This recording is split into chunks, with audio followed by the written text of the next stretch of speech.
Welcome back to CG Live. Today, in a couple moments, I'll be sitting with Chris Height talking about our veteran celebration, so you want to stay tuned for that. But before we get to that, here's our weekly connection. Harvest Fest is almost here, and so we want to remind you that Harvest Fest is happening this Friday, October 18th from 5 to 8:30 p.m. Bring the whole family. This afternoon will be packed with exciting games, a petting zoo, pony rides, and a trunk or treat. Admission is $2 per person or $5 for the whole family, or you can bring a canned food donation to support our Christ Greenfield Food Pantry. You can register now by clicking the link in the description or by going to our CG app. Next, we've got something special coming up on Reformation Sunday, October 27th, and we want to make sure you're in the loop. Our annual confirmation service will be happening at 10:45 a.m. in the Worship Center at the Gilbert campus. Now, this means that at the Gilbert campus, there won't be a regular contemporary service at 10:45 that day. Instead, we'll gather together to celebrate our amazing confirmands as they publicly declare their faith in Jesus. Now, all the other service times at the Gilbert campus, except 10:45, will continue as usual. And it's going to be such a powerful day and moment for our church family to join together on October 27th to support the next generation of leaders and followers of Jesus. And so, can't wait to see you there. Last, mark your calendars for a beautiful event on Sunday, November 3rd at 3 p.m. at our Gilbert campus. We invite you to our All Saints celebration. This is a special afternoon to honor the lives of those who have gone before us. The service will include heartfelt hymns sung by the congregation and a moving performance of John Rutter's Requiem by our choir. Everyone's welcome to attend, though please keep in mind it may not be the best event for young children, but we look forward to seeing you there on November 3rd. Well, with that, stay tuned for our CG Live conversation. Hello, friends. Welcome to CG Live. Pastor Michael here with Chris Height, longtime member at Christ Greenfield, and I'll be talking about the veteran celebration coming up. But first, Chris, do you want to maybe give a little introduction, maybe how long you've been at CG, those types of things? Well, this is actually our 50th, I can't believe it, this is our 50th summer here in Arizona. We came from Hawaii. Well, so that's a great place to go. We went to, both of us went to school in Hawaii. I got an engineering degree, and Sue got her degree there also. But Motorola hired me right out of school, came here, so that was in January of '74, and so it's been kind of crazy. Yeah, you've probably really seen Arizona change quite a bit, huh? You know, it's amazing. One time we were at Gethsemane Lutheran Church off of Rural, and and there was going to be a meeting at Christ Greenfield Church, and they said we need somebody to go to see that and go be a part of that. And I said, okay, well, I'll go. Yeah. So I said, where is this? And they said, oh my gosh, it's way, way, way out there. You get on the 60 and you go all the way to the end. The end of 60. Turn right, and there's nothing except a little church on the left-hand side. Yeah. That is wild to think about. That was 40 years ago. Oh my gosh. So you're like charter? Yeah. Well, I'm not a charter. Team? We're at 35 years now. Okay. But I forget when the charter was. Is it about 40 years now, or is it? Yeah, I think it's like 83 or 85. Yeah. Oh, amazing. Man. Yeah. So it's been a long, hot. I always think that the summer's going to get cooler, but it never. It never does. It never does. This is terrible. So, yeah. But then I've been here at Christ Greenfield 35 years, and church. I have two sons, Sue, Preston. Everybody probably knows Preston because he wants to be an usher every week. He's the greatest. Yeah. So that's. I think I've been just about everything at an office for Christ Greenfield. Yeah. So, yeah, you really know the whole ministry and kind of been a part of a lot of it. And now another big part of kind of like a ministry you helped lead is the Veterans Dinner. So I guess first would it be what is the Veterans Dinner? Yeah, the Veterans Dinner, this has probably been, I think that's 1918 is when we first started. That was our first year. And so Jack Sutherland and Jack Halleberg and I, all veterans, and we said, we were doing that, the thing on Sunday Yeah, where we yeah, stand yeah. up and we said, it's time that we actually get our veterans together and have a dinner of brotherhood, and let's just do that, So we did, and the first 2 years was learning. Build, on measure, what to learn. do, Yeah. what to do, what not to do, and Yeah, yeah. but it was really neat, and so it's just progressed ever since then, and. So what happens at the Veterans Dinner? Yeah, well, we always have. Well, we'll have a true dinner. I mean, we're actually, have a true dinner there, and then a program, and we'll usually have one or two guest speakers. Besides, Campo Verde High School does the color guard, and they actually do something called a missing man ceremony for deceased veterans that aren't at the dinner. It's really, really neat, and it's like last year.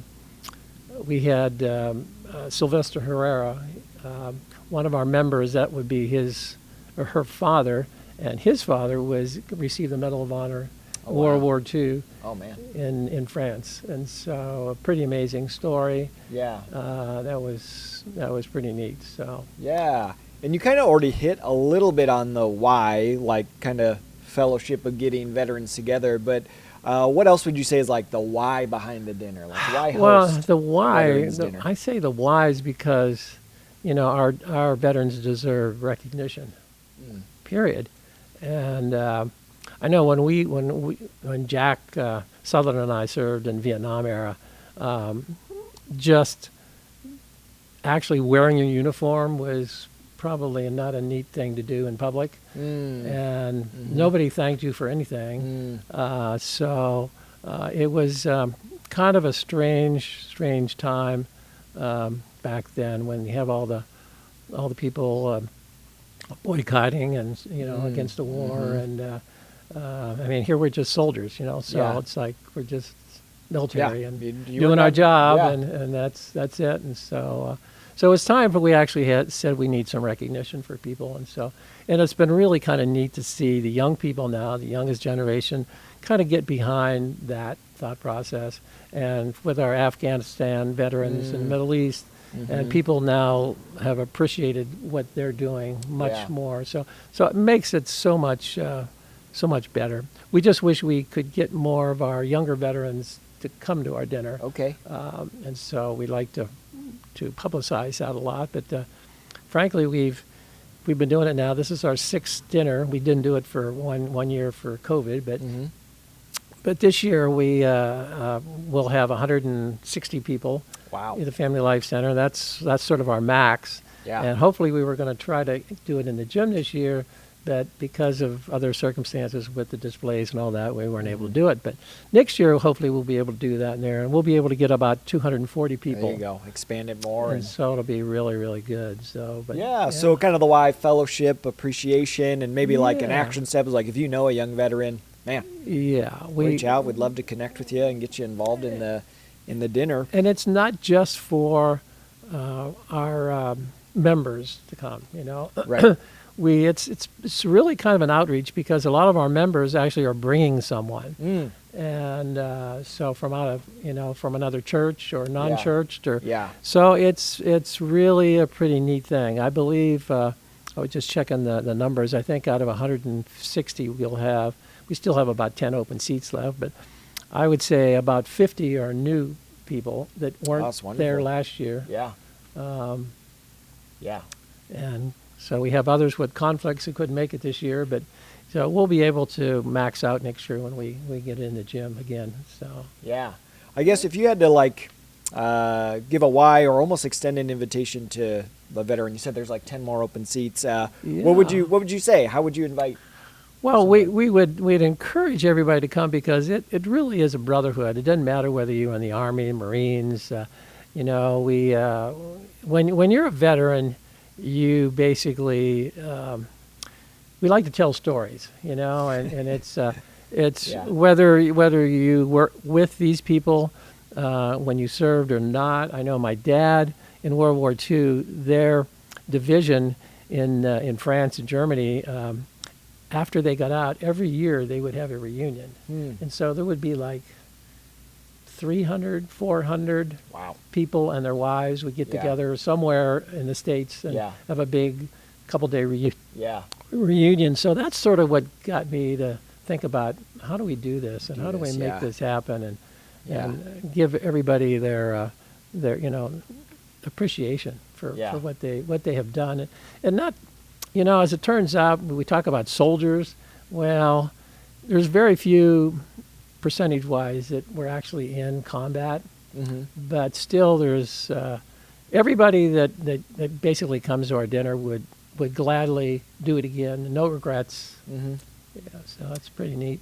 Yeah. I have a couple things. Is like, man, I think we do underestimate the value and the kind of goodness of fellowship of like people, especially if they have like shared experience, like shared military experience. I remember reading the story about the difference between like the soldiers that came home from World War II and I think Vietnam, and they said one of the differences that they think was maybe a big benefit is like a lot of the World War II guys had to come over on boats, so they had all this time together. I don't think I would necessarily want to be there, packed on a boat with all those guys. Seasick and but they had just to get back from Europe. Yeah, but they just mentioned that they had all this time together to share stories, to share like burdens, and that just made me think like, that's why we need one another, because we've walked a similar road, and so we can bear each other's burdens. We can share stories. We can laugh. We can cry. We can complain together. But we're in it together. And, right. When you're in the military, for the most part, you're not really. I don't want to say happy, if it's the right word. But once you get out, it's amazing how much of that time that you refer back as really, really good times. Yeah. It's kind of like when you're in college or something. The good old times in college. And you sort of forget the bad times for the most part, but the good times you remember. Yeah. And the funny stories, that's what it's all about. So I know our first meeting that we had, we spent too much time talking about stories. And so Not about maybe some of the spouses got couldn't relate to what we were talking, so we kind of kept back a little bit on that. So yeah. And then the one last thing I'll say is about whenever I think about like Veterans Day, the verse that always comes to my mind is when Jesus says, like, this is love. Right. When you lay down your life for another, and really how a lot of people, but especially veterans, like really kind of live that out. That is really a true expression of love, is just laying down your life for others. And I know when I signed up, you have to register for the draft when you're 19, and so you go get a medical and all that good stuff. And this was at the end of October, and I just turned 19, and my dad said, "Oh, you got to be careful, you're going to get drafted." This was in 1965, and I said, "Oh, Dad, they're drafting 25, 26-year-olds. I just turned 19. January the 2nd, I got my draft notice. Oh, gosh. So then I decided, I wanted to go check to see what every branch had to offer. And the Marines were still 4 years, but they say, well, we'll make an exception. You can go for 2 years, and we'll send you to Vietnam. And if God sends you home, you can get out. And so at that time, the Air Force was a 1-year waiting list. Yeah. The Navy was a 9-year waiting list. 9-month waiting list. Yeah. And the Army is like, well, we'll take you. We'll give you tests and fit you what you can do and go from there. And so that's kind of where I did. I gave them an extra year so I could get a 1-year schooling, which turned into an engineering degree. So that's. And brought you here. I have, and I met my wife. Oh my gosh, that's even much better than that. So it's just I wish if I wrote a book, it would be like, it's a coincidence. I think not. So. It is crazy how God can kind of bring things full circle, and now you're here inviting people to Veterans Day. Exactly right. That's amazing. We'd love to have anybody who wants to come, veterans and their spouses. Next year we'll be able to open it up to all the members to come, so we'll have plenty of room. So, well, to close out our time, you want to give them like the details, like date, time, and like who they can reach out to?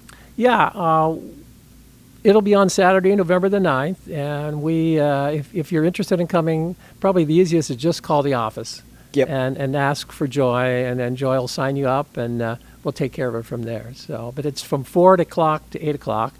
We have a lot of seniors, so we don't go late. Yeah. So we're out of there. You're out of there before 8 o'clock, and we have a good time.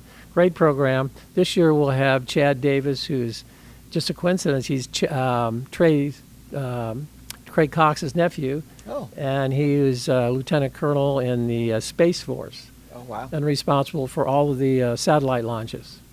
Just retired. Oh, my gosh. So that'll be an interesting talk. Some things he can say and some things he can't say, you know. So but we'll have a really good time. And great. Well, thank you so much for just the effort you and your team put in to host this and to take Chris up on the invitation. Yeah. Check out the invite and call the church office. We'd love to have you there. Right. Well, thank you for joining us today for CG Live. Chris, thanks for joining us. Thank you. Yeah. Thank you. Have a great day, friends. See ya.